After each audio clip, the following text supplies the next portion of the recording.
Bonjour.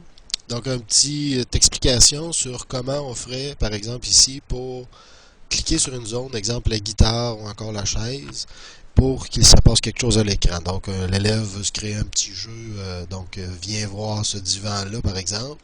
Donc, il faut être capable de dire si on clique dessus, il se passe telle chose.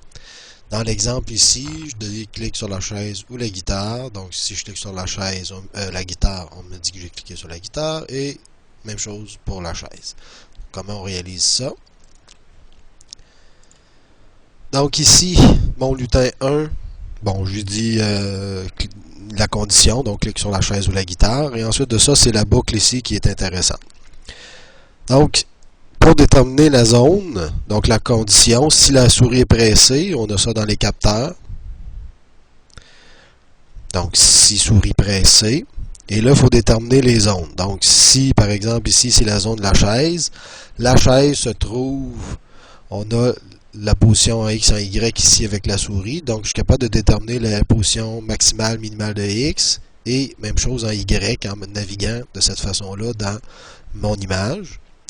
Donc, tout simplement, ici, par exemple, la chaise se situe plus petit que 208 et plus grand que 55. Donc, ça détermine la position en X.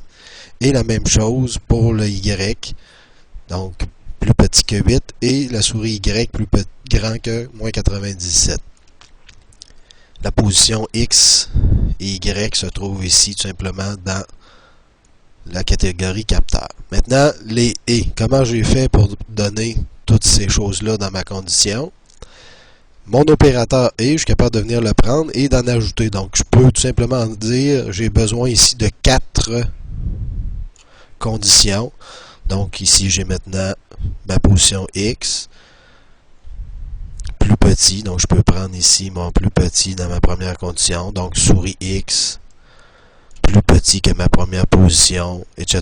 Donc je continue comme ça. Donc on peut imbriquer les conditions pour pouvoir avoir le si, la condition ici au complet. Donc si cette position-là arrive, c'est-à-dire si ça arrive lorsque je clique sur le rectangle créé par mes conditions de position X et Y, bien là, on me dira, tu vas cliquer sur la chaise.